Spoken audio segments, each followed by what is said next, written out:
Central में जिसकी government होती है वो पावरफुल तो होते ही है, उसके सामने इलेक्शन में कैंपेनिंग करना और उसको जो है कंपटीशन में खड़े होना उसके बराबर, तो ये बहुत बड़ी चुनौतीपूर्ण कार्य है। लेकिन अखिलेश यादव पूरे दमखम के साथ तैयार हैं और वो चाहते हैं कि इस बार यूपी में उनकी सरकार बने। इससे पहले 2012 के इलेक्शन में विधानसभा के यूपी में समाजवादी पार्टी को बम्पर सीट मिली और मुलायम सिंह यादव उस समय थे, उन्हीं की अगुवाई में लड़ा जा रहा था। लेकिन हाँ, अखिलेश यादव यूपी के अध्यक्ष थे, समाजवादी पार्टी के यूपी प्रदेश के अध्यक्ष थे वो, और राष्ट्रीय अध्यक्ष उस समय मुलायम सिंह यादव थे। और मुलायम सिंह की अगुवाई में सपा ने पूर्ण बहुमत हासिल किया, प्रचंड जीत के साथ वो सरकार बनाती है और अखिलेश यादव पहली बार मुख्यमंत्री पद की शपथ लेते हैं और अपना पूरा कार्यकाल करते हैं।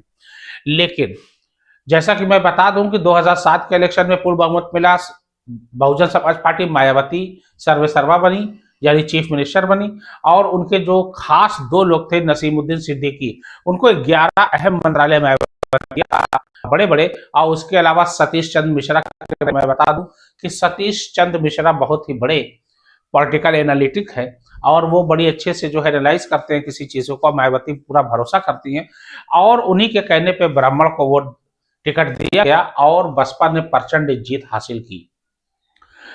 2012 में सपा आई, लेकिन 2017 का इलेक्शन पूरा उलट गया। इससे पहले सपा बसपा सपा बसपा सपा बसपा यही खेल चल रहा था यूपी में।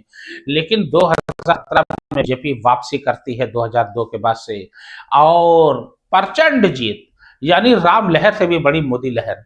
मोदी की अगुवाई में चुनाव लड़ा जाता है, जबकि मुख्यमंत्री पद का कोई चेहरा जो है यूपी में नहीं रखा गया था। हाँ, ये था कि चुनाव के बाद जो है पार्टी मुख्यालय में मीटिंग होगी, उसके बाद तय होगा कि अगला चीफ मिनिस्टर कौन होगा। जब जीत जाती है 325, 403 325 प्रचंड बहुमत के साथ बीजेपी जो है बहुमत हासिल करती है। और ऐसा कयास लगाया जा रहा था कि केशव प्रसाद मौर्य, जो कि बीजेपी के कद्दावर नेता हैं और उस समय यूपी के प्रदेश अध्यक्ष थे बीजेपी के, उनको मुख्यमंत्री बनाया जाएगा। लेकिन सभी अटकलों को विराम देते हुए माननीय अनिल अनिल अनिल अनिल अनिल अनिल चंद्र शाह और मोदी ने बाकायदा मीटिंग किया, और राजनाथ सिंह भी थे, जेपी नड्डा थे, जयप्रकाश नड्डा और अमित शाह, इन लोगों ने मीटिंग किया और मीटिंग में यह तय हुआ कि योगी आदित्यनाथ को मुख्यमंत्री बनाया जाए। और उसके बाद रातों रात चार्टर्ड प्लेन भेजा जाता है दिल्ली से गोरखपुर, और वो गोरखपुर से सवार होकर दिल्ली आते हैं। उसके बाद सारी मंत्रणा होती है, विचार विमर्श होता है और उसके बाद बीजेपी की सरकार का गठन। हालांकि केशव प्रसाद मौर्य जो है मुख्यमंत्री नहीं बन पाए, लेकिन डिप्टी चीफ मिनिस्टर की पोस्ट उनको दी गई, यानी उप मुख्यमंत्री। उसके बाद जो है फिर उनके सहयोगी दल भी थे, उनको भी सरकार में जगह दी गई और ये चला। फिर 2022 का इलेक्शन आता है, फिर बीजेपी, हालांकि बीजेपी की पहले से जनाधार कुछ कम हुआ था और सीट कम हुई।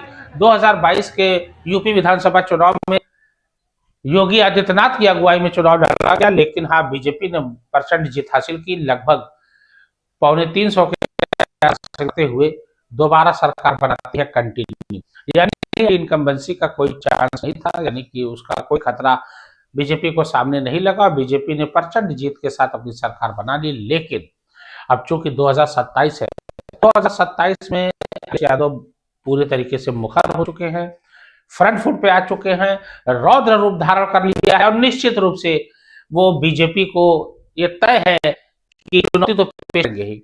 लेकिन मैं जैसा बताया कि बीजेपी राष्ट्रीय पार्टी है और तमाम बड़े बड़े नेता जो है उसके राष्ट्रीय स्तर के हैं, तो और केंद्र में सरकार है, तो जिसकी सरकार है वो पावरफुल तो होता ही है और सामने चुनौती पेश करना ये बहुत बड़ी बात होगी।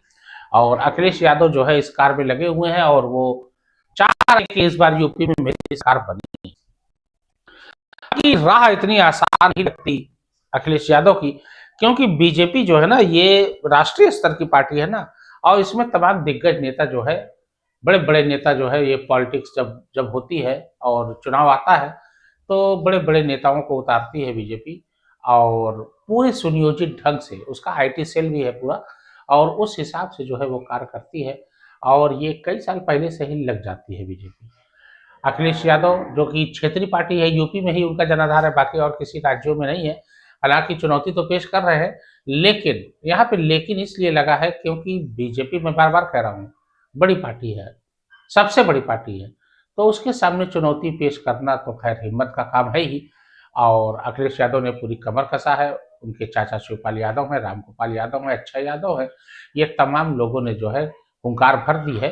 अब देखना ये है कि 2027 के यूपी विधानसभा चुनाव में क्या समाजवादी पार्टी फिर सत्ता में वापस आती है और या बीजेपी जीत की हैट्रिक पूरी करेगी, ये तो भविष्य के गर्त में है। लेकिन यूपी के गलियारों में, गली में, मोहल्ले में, सड़कों पे, चाय की दुकानों पर इस समय पॉलिटिक्स गरमा चुकी है और यूपी में बच्चा बच्चा पॉलिटिक्स में इंटरेस्ट लेता है। इसलिए यहाँ की पॉलिटिक्स, यहाँ का चुनाव बड़ा मायने रखता है, बड़ा अहम हो जाता है।